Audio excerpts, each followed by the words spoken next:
Hey guys, praise the Lord. आपका स्वागत है एक नए वीडियो में। आज मैं आपके लिए लेकर आई हूँ एक 1 ईयर बाइबल रीडिंग कैलेंडर। अगर आप अपनी बाइबल को रोज़ नहीं पढ़ पाते हैं और आप कभी भी अपनी बाइबल कंप्लीट नहीं कर पाए हैं तो ये वीडियो आपके लिए है। इसमें ओल्ड टेस्टमेंट और न्यू टेस्टमेंट के सभी चैप्टर्स को इस तरह से लिया गया है कि आप 1 ईयर में अपनी पूरी बाइबल कंप्लीट कर पाएंगे। ये ऑडियो फॉर्मेट है, इसके साथ आप अपनी बाइबल को ओपन करके रीड कर सकते हैं। डे 1 से लेकर डे 365 तक के सभी चैप्टर्स मैं आपके लिए लेकर आई हूँ। डे 365 पर आप अपनी पूरी बाइबल कंप्लीट कर पाएंगे, इसलिए आप इसके द्वारा आशीषित हों। और अगर आपको ये वीडियो पसंद आती है तो आप अपने फैमिली और फ्रेंड्स से शेयर करें, और अगर आप चाहें तो आप सब्सक्राइब, लाइक और कमेंट भी कर सकते हैं। So praise the Lord, shalom to everyone. Let's get started. Day 49, chapter number 26, आज्ञा पालन की आशीष। तुम अपने लिए मूर्तें ना बनाना और ना कोई खुदी हुई मूर्ति या लाट अपने लिए खड़ी करना, और ना अपने देश में दंडवत करने के लिए नक्काशीदार पत्थर स्थापित करना, क्योंकि मैं तुम्हारा परमेश्वर यहोवा हूँ।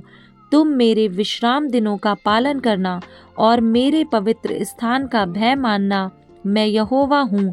यदि तुम मेरी विधियों पर चलो और मेरी आज्ञाओं को मानकर उनका पालन करो, तो मैं तुम्हारे लिए समय समय पर मेंह बरसाऊंगा तथा भूमि अपनी उपज उपजाएगी और मैदान के वृक्ष अपने फल दिया करेंगे, यहाँ तक कि तुम दाख तोड़ने के समय भी दावनी करते रहोगे और बोने के समय भी भर पेट दाख तोड़ते रहोगे।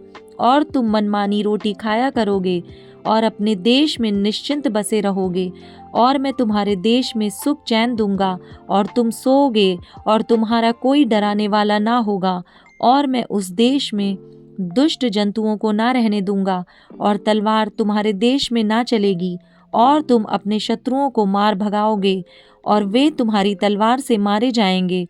तुम में से 5 मनुष्य 100 को और 100 मनुष्य 10,000 को खदेड़ेंगे, और तुम्हारे शत्रु तलवार से तुम्हारे आगे आगे मारे जाएंगे। और मैं तुम्हारी ओर कृपा दृष्टि रखूंगा और तुमको फलवंत करूंगा और बढ़ाऊंगा, और तुम्हारे संग अपनी वाचा को पूर्ण करूंगा। और तुम रखे हुए पुराने अनाज को खाओगे और नए के रहते भी पुराने को निकालोगे। और मैं तुम्हारे बीच अपना निवास स्थान बनाए रखूंगा और मेरा जी तुमसे घृणा नहीं करेगा। और मैं तुम्हारे मध्य चला फिरा करूंगा और तुम्हारा परमेश्वर बना रहूंगा, और तुम मेरी प्रजा बने रहोगे। मैं तो तुम्हारा वह परमेश्वर यहोवा हूँ जो तुमको मिस्र देश से इसलिए निकाल ले आया कि तुम मिस्रियों के दास ना बने रहो। और मैंने तुम्हारे जुए को तोड़ डाला है और तुमको सीधा खड़ा करके चलाया है। आज्ञा उल्लंघन का दंड। यदि तुम मेरी ना सुनोगे और इन सब आज्ञाओं को ना मानोगे और मेरी विधियों को निकम्मा जानोगे, और तुम्हारी आत्मा मेरे निर्णयों से घृणा करे और तुम मेरी सब आज्ञाओं का पालन ना करोगे वरन मेरी वाचा को तोड़ोगे, तो मैं तुमसे यह करूँगा, अर्थात मैं तुमको बेचैन करूँगा और क्षय रोग और ज्वर से पीड़ित करूँगा, और इनके कारण तुम्हारी आंखें धुंधली हो जाएंगी और तुम्हारा मन अति उदास होगा और तुम्हारा बीज बोना व्यर्थ होगा, क्योंकि तुम्हारे शत्रु उसकी उपज खा लेंगे। और मैं भी तुम्हारे विरुद्ध हो जाऊंगा और तुम अपने शत्रुओं से हार जाओगे, और तुम्हारे बैरी तुम्हारे ऊपर अधिकार करेंगे।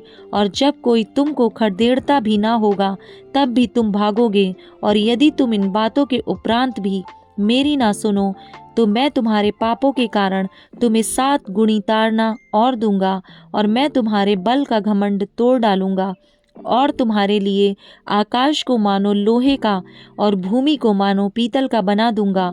और तुम्हारा बल अकारथ गंवाया जाएगा, क्योंकि तुम्हारी भूमि अपनी उपज ना उपजाएगी और मैदान के वृक्ष अपने फल ना देंगे।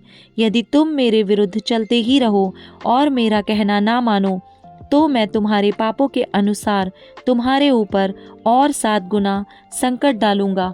और मैं तुम्हारे बीच वन पशु भेजूंगा जो तुमको निर्वंश करेंगे और तुम्हारे घरेलू पशुओं को नष्ट कर डालेंगे और तुम्हारी गिनती घटाएंगे, जिससे तुम्हारी सड़कें सूनी पड़ जाएंगी। फिर यदि तुम इन बातों पर भी मेरी ताड़ना से ना सुधरो और मेरे विरुद्ध चलते ही रहो, तो मैं भी तुम्हारे विरुद्ध चलूंगा और तुम्हारे पापों के कारण मैं आप ही तुमको 7 गुना मारूंगा। और मैं तुम पर एक ऐसी तलवार चलवाऊंगा जो वाचा तोड़ने का पूरा पूरा पलटा लेगी। और जब तुम अपने नगरों में जा जाकर इकट्ठे होगे, तब मैं तुम्हारे बीच मरी फैलाऊंगा और तुम अपने शत्रुओं के वश में सौंप दिए जाओगे। जब मैं तुम्हारे लिए अन्न के आधार को दूर कर डालूंगा, तब 10 स्त्रियां तुम्हारी रोटी एक ही तंदूर में पकाकर तौल तौल कर बांट देंगी और तुम खाकर भी तृप्त ना होगे। फिर यदि तुम इसके उपरांत भी मेरी ना सुनोगे और मेरे विरुद्ध चलते ही रहोगे, तो मैं अपने न्याय में तुम्हारे विरुद्ध चलूंगा और तुम्हारे पापों के कारण तुमको 7 गुनी ताड़ना और भी दूंगा। और तुमको अपने बेटों और बेटियों का मांस खाना पड़ेगा। और मैं तुम्हारे पूजा के ऊंचे स्थानों को ढा दूंगा और तुम्हारे सूर्य की प्रतिमाएं तोड़ डालूंगा और तुम्हारी लोथों को तुम्हारी तोड़ी हुई मूर्तियों पर फेंक दूंगा। और मेरी आत्मा को तुमसे घृणा हो जाएगी और मैं तुम्हारे नगरों को उजाड़ दूंगा और तुम्हारे पवित्र स्थानों को उजाड़ दूंगा और तुम्हारा सुखदायक सुगंध ग्रहण ना करूंगा। और मैं तुम्हारे देश को सूना कर दूंगा और तुम्हारे शत्रु जो उसमें रहते हैं वे इन बातों के कारण चकित होंगे। और मैं तुमको जाति जाति के बीच तितर बितर करूंगा और तुम्हारे पीछे पीछे तलवार खींचे रहूंगा। और तुम्हारा देश सूना हो जाएगा और तुम्हारे नगर उजाड़ हो जाएंगे। तब जितने दिन वह देश सूना पड़ा रहेगा और तुम अपने शत्रुओं के देश में रहोगे, उतने दिन वह अपने विश्राम कालों को मानता रहेगा। तब ही वह देश विश्राम पाएगा, अर्थात अपने विश्राम कालों को मानता रहेगा। जितने दिन वह सूना पड़ा रहेगा, उतने दिन उसको विश्राम रहेगा, अर्थात जो विश्राम उसको तुम्हारे वहाँ बसे रहने के समय तुम्हारे विश्राम कालों में ना मिला होगा, वह उसको तब मिलेगा। और तुम में से जो बच रहेंगे और अपने शत्रुओं के देश में होंगे, उनके हृदय में मैं कायरता उपजवाऊंगा और वे पत्ते के खड़कने से भी भाग जाएंगे। और वे ऐसे भागेंगे जैसे कोई तलवार से भागे, और किसी के बिना पीछा किए भी वे गिर गिर पड़ेंगे। जब कोई पीछा करने वाला ना हो, तब भी मानो तलवार के भय से वे एक दूसरे से ठोकर खाकर गिरते जाएंगे। और तुमको अपने शत्रुओं के सामने ठहरने की कुछ शक्ति ना होगी। तब तुम जाति जाति के बीच पहुंचकर नष्ट हो जाओगे और तुम्हारे शत्रुओं की भूमि तुमको खा जाएगी। और तुम में से जो बचे रहेंगे, वे अपने शत्रुओं के देश में अपने अधर्म के कारण गल जाएंगे और अपने पुरखाओं के अधर्म के कामों के कारण भी वे उन्हीं के समान गल जाएंगे। पर यदि वे अपने और अपने पितरों के अधर्म को मान लेंगे, अर्थात उस विश्वासघात को जो वे मेरा करेंगे, और यह भी मान लेंगे कि हम यहोवा के विरुद्ध चले थे, इसी कारण वह हमारे विरुद्ध होकर हमें शत्रुओं के देश में ले आया है, यदि उस समय उनका खतना रहित हृदय दब जाएगा और वे उस समय अपने अधर्म के दंड को अंगीकार करेंगे, तब जो वाचा मैंने याकूब के संग बांधी थी उसको मैं स्मरण करूंगा, और जो वाचा मैंने इसहाक से और जो वाचा मैंने अब्राहम से बांधी थी उनको भी स्मरण करूंगा, और इस देश को भी मैं स्मरण करूंगा। पर वह देश उनसे रहित होकर सूना पड़ा रहेगा और उनके बिना सूना रहकर भी अपने विश्राम कालों को मानता रहेगा, और वे लोग अपने अधर्म के दंड को अंगीकार करेंगे, इसी कारण से कि उन्होंने मेरी आज्ञाओं का उल्लंघन किया था और उनकी आत्माओं को मेरी विधियों से घृणा थी। इतने पर भी जब वे अपने शत्रुओं के देश में होंगे, तब मैं उनको इस प्रकार नहीं छोड़ूंगा और न उनसे ऐसी घृणा करूंगा कि उनका सर्वनाश कर डालूं और अपनी उस वाचा को तोड़ दूं जो मैंने उनसे बांधी है, क्योंकि मैं उनका परमेश्वर यहोवा हूँ। परंतु मैं उनकी भलाई के लिए उनके पितरों से बांधी हुई वाचा को स्मरण करूंगा, जिन्हें मैं अन्य जातियों की आंखों के सामने मिस्र देश से निकाल कर लाया, कि मैं उनका परमेश्वर ठहरूं। मैं यहोवा हूँ, जो विधियाँ और नियम और व्यवस्था यहोवा ने अपनी ओर से इज़राइलियों के लिए सीनै पर्वत पर मूसा के द्वारा ठहराई थी, वे ये ही हैं। चैप्टर 27 विशेष संकल्प की विधि। फिर यहोवा ने मूसा से कहा, इज़राइलियों से यह कह कि जब कोई विशेष संकल्प माने तो संकल्प किए हुए प्राणी तेरे ठहराने के अनुसार यहोवा के होंगे। इसलिए यदि वह 20 वर्ष या उससे अधिक और 60 वर्ष से कम अवस्था का पुरुष हो तो उसके लिए पवित्र स्थान के शेकेल के अनुसार 50 शेकेल का रुपया ठहरे। यदि वह स्त्री हो तो 30 शेकेल ठहरे। फिर यदि उसकी अवस्था 5 वर्ष या उससे अधिक और 20 वर्ष से कम की हो तो लड़के के लिए तो 20 शेकेल और लड़की के लिए 10 शेकेल ठहरे। यदि उसकी अवस्था 1 महीने या उससे अधिक और 5 वर्ष से कम की हो तो लड़के के लिए तो 5 और लड़की के लिए 3 शेकेल ठहरे। फिर यदि उसकी अवस्था 60 वर्ष की या उससे अधिक हो और वह पुरुष हो तो उसके लिए 15 शेकेल और स्त्री हो तो 10 शेकेल ठहरे।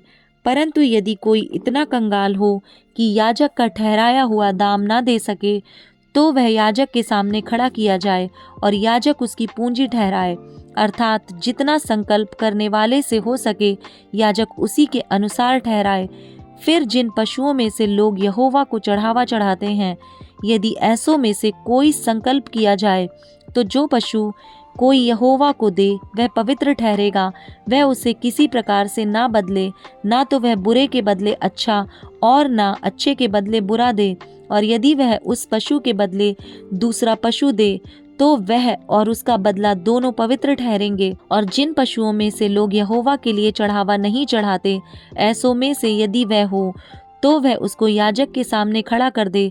तब याजक पशु के गुण अवगुण दोनों विचार कर उसका मोल ठहराए, और जितना याजक ठहराए उसका मोल उतना ही ठहरे। पर यदि संकल्प करने वाला उसे किसी प्रकार से छुड़ाना चाहे तो जो मोल याजक ने ठहराया हो उसमें उसका 5वां भाग और बढ़ा कर दे। फिर यदि कोई अपना घर यहोवा के लिए पवित्र ठहरा कर संकल्प करे तो याजक उसके गुण अवगुण दोनों विचार कर उसका मोल ठहराए, और जितना याजक ठहराए उसका मोल उतना ही ठहरे। और यदि घर का पवित्र करने वाला उसे छुड़ाना चाहे तो जितना रुपया याजक ने उसका मोल ठहराया हो उसमें वह 5वां भाग और बढ़ा कर दे, तब वह घर उसी का रहेगा। फिर यदि कोई अपनी निज भूमि का कोई भाग यहोवा के लिए पवित्र ठहराना चाहे तो उसका मोल उसके अनुसार ठहरे कि उसमें कितना बीज पड़ेगा। जितनी भूमि में होमेर भर जौ पड़े उतनी का मोल 50 शेकेल ठहरे। यदि वह अपना खेत जुबली के वर्ष ही में पवित्र ठहराए तो उसका दाम तेरे ठहराने के अनुसार ठहरे। और यदि वह अपना खेत जुबली के वर्ष के बाद पवित्र ठहराए तो जितने वर्ष दूसरे जुबली के वर्ष के बाकी रहें उन्हीं के अनुसार याजक उसके लिए रुपए का हिसाब करे। तब जितना हिसाब में आए उतना याजक के ठहराने से कम हो। और यदि खेत का पवित्र ठहराने वाला उसे छुड़ाना चाहे तो जो दाम याजक ने ठहराया हो उसमें वह 5वां भाग और बढ़ाकर दे, तब खेत उसी का रहेगा। पर यदि वह खेत को छुड़ाना ना चाहे या उसने उसको दूसरे के हाथ बेचा हो तो खेत को कभी ना छुड़ाया जाए, परंतु जब वह खेत जुबली के वर्ष में छूटे तब पूरी रीति से अर्पण किए हुए खेत के समान यहोवा के लिए पवित्र ठहरे, अर्थात वह याजक ही की निज भूमि हो जाए। फिर यदि कोई अपना मोल लिया हुआ खेत जो उसकी निज भूमि के खेतों में का ना हो यहोवा के लिए पवित्र ठहराए तो याजक जुबली के वर्ष तक का हिसाब करके उस मनुष्य के लिए जितना ठहराए उतना ही वह यहोवा के लिए पवित्र जानकर उसी दिन दे दे। जुबली के वर्ष में वह खेत उसी के अधिकार में जिससे वह मोल लिया गया हो फिर आ जाए, अर्थात जिसकी वह निज भूमि हो उसी की फिर हो जाए। जिस जिस वस्तु का मोल याजक ठहराए उसका मोल पवित्र स्थान ही के शेकेल के हिसाब से ठहरे। शेकेल 20 गेरा का ठहरे। पर घरेलू पशुओं का पहलौठा जो पहलौठा होने के कारण यहोवा का ठहरा है उसको कोई पवित्र ना ठहराए, चाहे वह बछड़ा हो चाहे भेड़ या बकरी का बच्चा, वह यहोवा ही का है। परंतु यदि वह अशुद्ध पशु का हो तो उसका पवित्र ठहराने वाला उसको याजक के ठहराए हुए मोल के अनुसार उसका 5वां भाग और बढ़ाकर छुड़ा सकता है। और यदि वह ना छुड़ाया जाए तो याजक के ठहराए हुए मोल पर बेच दिया जाए। परंतु अपनी सारी वस्तुओं में से जो कुछ यहोवा के लिए अर्पण करे, चाहे मनुष्य हो, चाहे पशु, चाहे उसकी निज भूमि का खेत हो, ऐसी कोई अर्पण की हुई वस्तु ना तो बेची जाए और न छुड़ाई जाए। जो कुछ अर्पण किया जाए वह यहोवा के लिए परम पवित्र ठहरे। मनुष्यों में से जो कोई मृत्युदंड के लिए अर्पण किया जाए वह छुड़ाया ना जाए, निश्चय वह मार डाला जाए। फिर भूमि की उपज का सारा दशमांश, चाहे वह भूमि का बीज हो, चाहे वृक्ष का फल, वह यहोवा ही का है, वह यहोवा के लिए पवित्र ठहरे। यदि कोई अपने दशमांश में से कुछ छुड़ाना चाहे तो 5वां भाग बढ़ाकर उसको छुड़ाए। और गाय बैल और भेड़ बकरियां अर्थात जो पशु गिनने के लिए लाठी के नीचे से निकलकर जाने वाले हैं, उनका दशमांश अर्थात 10-10 पीछे एक पशु यहोवा के लिए पवित्र ठहरे। कोई उसके गुण अवगुण ना विचारे और ना उनको बदले, और यदि कोई उसको बदल भी ले तो वह और उसका बदला दोनों पवित्र ठहरें, और वह कभी छुड़ाया ना जाए। जो आज्ञाएं यहोवा ने इज़राइलियों के लिए सीनै पर्वत पर मूसा को दी थीं, वे ये ही हैं। मार्क चैप्टर 2, लकवे के रोगी को चंगा करना। कई दिन के बाद वह फिर कफरनहूम में आया और सुना गया कि वह घर में है। फिर इतने लोग इकट्ठा हुए कि द्वार के पास भी जगह नहीं थी, और वह उन्हें वचन सुना रहा था। और लोग एक लकवे के रोगी को 4 मनुष्यों से उठवाकर उसके पास ले आए, परंतु जब वे भीड़ के कारण उसके निकट ना पहुंच सके तो उन्होंने उस छत को जिसके नीचे वह था खोल दिया, और जब वे उसे उधेड़ चुके तो उस खाट को जिस पर लकवे का रोगी पड़ा था लटका दिया। यीशु ने उनका विश्वास देखकर उस लकवे के रोगी से कहा, हे पुत्र, तेरे पाप क्षमा हुए। तब कई शास्त्री जो वहां बैठे थे अपने अपने मन में विचार करने लगे, यह मनुष्य क्यों ऐसा कहता है? यह तो परमेश्वर की निंदा करता है। परमेश्वर को छोड़ और कौन पाप क्षमा कर सकता है? यीशु ने तुरंत अपनी आत्मा में जान लिया कि वे अपने अपने मन में ऐसा विचार कर रहे हैं, और उनसे कहा, तुम अपने अपने मन में यह विचार क्यों कर रहे हो? सहज क्या है? क्या लकवे के रोगी से यह कहना कि तेरे पाप क्षमा हुए, या यह कहना कि उठ, अपनी खाट उठाकर चल फिर? परंतु जिससे तुम जान लो कि मनुष्य के पुत्र को पृथ्वी पर पाप क्षमा करने का भी अधिकार है। उसने उस लकवे के रोगी से कहा, मैं तुझसे कहता हूँ, उठ, अपनी खाट उठाकर अपने घर चला जा। वह उठा और तुरंत खाट उठाकर सबके सामने से निकलकर चला गया। इस पर सब चकित हुए और परमेश्वर की बड़ाई करके कहने लगे, हमने ऐसा कभी नहीं देखा। लेवी का बुलाया जाना। वह फिर निकलकर झील के किनारे गया और सारी भीड़ उसके पास आई और वह उन्हें उपदेश देने लगा। जाते हुए उसने हलफई के पुत्र लेवी को चुंगी की चौकी पर बैठे देखा और उससे कहा, मेरे पीछे हो ले, और वह उठकर उसके पीछे हो लिया। जब वह उसके घर में भोजन करने बैठा तब बहुत से चुंगी लेने वाले और पापी यीशु और उसके चेलों के साथ भोजन करने बैठे, क्योंकि वे बहुत से थे और उसके पीछे हो लिए थे। शास्त्रियों और फरीसियों ने यह देखकर कि वह तो पापियों और चुंगी लेने वालों के साथ भोजन कर रहा है, उसके चेलों से कहा, वह तो चुंगी लेने वालों और पापियों के साथ खाता पीता है।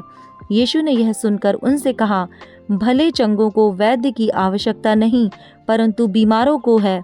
मैं धर्मियों को नहीं, परंतु पापियों को बुलाने आया हूँ। उपवास का प्रश्न। यूहन्ना के चेले और फरीसी उपवास करते थे, अतः उन्होंने आकर उससे यह कहा, यूहन्ना के चेले और फरीसियों के चेले क्यों उपवास रखते हैं, परंतु तेरे चेले उपवास नहीं रखते? यीशु ने उनसे कहा, जब तक दूल्हा बारातियों के साथ रहता है क्या वे उपवास कर सकते हैं? अतः जब तक दूल्हा उनके साथ है तब तक वे उपवास नहीं कर सकते, परंतु वे दिन आएंगे जब दूल्हा उनसे अलग किया जाएगा, उस समय वे उपवास करेंगे। कोरे कपड़े का पैबंद पुराने वस्त्र पर कोई नहीं लगाता, नहीं तो वह पैबंद उसमें से कुछ खींच लेगा, अर्थात नया पुराने से, और वह पहले से अधिक फट जाएगा। नए दाखरस को पुरानी मशकों में कोई नहीं रखता, नहीं तो दाखरस मशकों को फाड़ देगा और दाखरस और मशकें दोनों नष्ट हो जाएंगी, परंतु नया दाखरस नई मशकों में भरा जाता है। सब्त का प्रभु। ऐसा हुआ कि वह सबत के दिन खेतों में से होकर जा रहा था और उसके चेले चलते हुए बालें तोड़ने लगे। तब फरीसियों ने उससे कहा, देख, ये सबत के दिन वह काम क्यों करते हैं जो उचित नहीं। उसने उनसे कहा, क्या तुमने यह कभी नहीं पढ़ा कि जब दाऊद को आवश्यकता हुई और जब वह और उसके साथी भूखे हुए, तब उसने क्या किया था? उसने कैसे अबियातार महायाजक के समय परमेश्वर के भवन में जाकर भेंट की रोटियां खाईं, जिनका खाना याजकों को छोड़ और किसी को भी उचित नहीं, और अपने साथियों को भी दी। तब उसने उनसे कहा, सबत का दिन मनुष्य के लिए बनाया गया है, ना कि मनुष्य सबत के दिन के लिए। इसलिए मनुष्य का पुत्र सबत के दिन का भी स्वामी है।